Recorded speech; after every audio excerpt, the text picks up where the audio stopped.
say the ref stole a big N1 away from him. That was definitely a foul on Marcus Smart because he was moving to the side, but the ref wrote that off. Celtics go on to the other hand. Jason Tatum ISO on Tyrese Maxey clearly pushes off, still gets the super tough three off, makes it. Celtics up three. Sorry, up one. James Harden coming off the timeout. They give the ball to Joel Embiid. Backs down Jason Tatum. He could have forced the shot on Jaylen Brown also because they came in double team. He trusted his teammates as he's done pretty much all season long. That's the biggest improvement in Joel Embiid's game, to a wide open James Harden in the corner, and he delivered. And I gotta say, man, I doubted James Harden. I thought I was ready to write him off after those two games.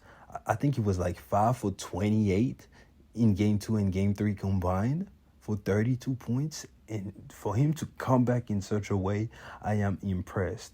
I don't know if it's for that kid that he brought to the game. I don't know if he just heard all of the chatter and this is a champion's pride. But big respect and big shout out to James Harden, man, for such a bounce back game. And I gotta say, the Celtics are the favorites because they have home court. We are going back to Boston for game 5. Then, obviously game 6 in Philly and game 7 in Boston. So the Celtics have the advantage. But if the Sixers are able to put together 2 nights with both James Harden and Joel Embiid at an MVP level, they may pull off the big upset and go to the NBA Finals. Because let's just be honest, the Miami Heat and the New York Knicks are not doing this to those guys. They just might. So yeah, if I were to put my money on this series, you gotta go with the Celtics because I trust Joel Embiid to drop somewhere between 30 and 40 and 10 every game until the end of the series. But the question is, can James Harden give that to Philly twice? If he does, man, it's going to be a game 7 thriller. If he doesn't, Sixers are going home. And even if they end up going home, big shout out to James Harden because as the second option on the team, he straight up got the Sixers 2 games. He was the best player in those 2 games the Sixers won. So you got to give him his respect for that. Shout out to Joel Embiid because he's playing injured and he's still dropping 30 and 10.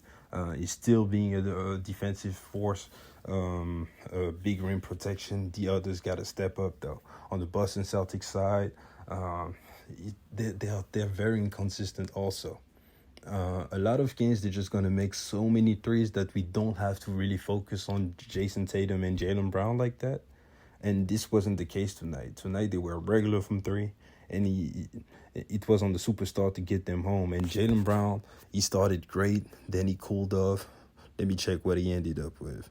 Jaylen Brown, he ended with 23 on 10 for 16, but he didn't get a lot of shots up. It was pretty inaggressive in the second half. That was the problem. And JT, he ended with a very good stat line, 24, 18, and 6. But you can't have 2 points in the first half. You can't do that in a very close game. But they still got great contribution from Malcolm Brogdon and from Marcus Smart and obviously Al Horford. But yeah, man, shout out to the Sixers.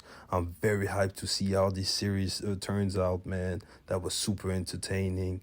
The Sixers went 7 deep, pretty much giving minutes to only Melton and Niang off the bench. Melton had a no-show tonight. He only got 2 shots up, 0 points.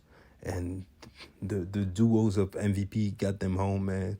The third best scorer was Tyrese Maxey with 14 points, 6 for 17. He's been struggling all season against Boston, yeah. So it's going to have to be on Joel Embiid and James Harden to get them home. So will they do it? We shall see.